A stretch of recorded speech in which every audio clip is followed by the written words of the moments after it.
Pagbasa mula sa unang sulat ni Apostol San Pedro. Mga pinakamamahal, tungkol sa kaligtasang ito, masusing nagsiyasat at nagsuri ang mga propeta, humula sa kaloob na itong nakalaan sa inyo. Sinuri nila kung kailan at paano ito mangyayari.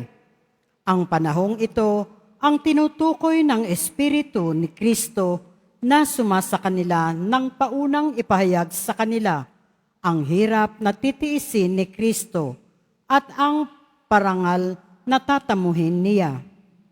Nang kanilang ipahayag ang mga katotohanang ito, ipinaunawa sa kanila ng Diyos na ang ginagawa nila'y sa kapakinabangan ninyo at hindi sa kanila.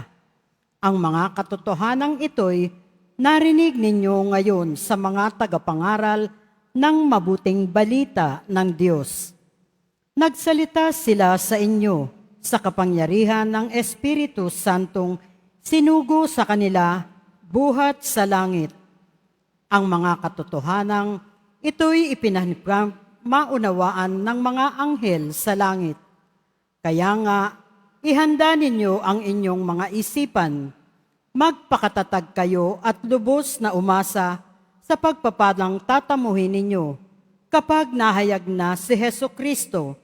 Bilang mga anak, sundin ninyo ang Diyos at huwag ang masasamang hilig tulad ng ginagawa ninyo noong kayo'y wala pang tunay na pagkaunawa. Yamang ang Diyos na humirang sa inyo ay banal, dapat kayong magpakabanal anuman ang inyong ginagawa, ayon sa nasusulat, magpakabanal kayo, sapagkat ako'y banal. Ang salita ng Diyos. Salamat sa Diyos.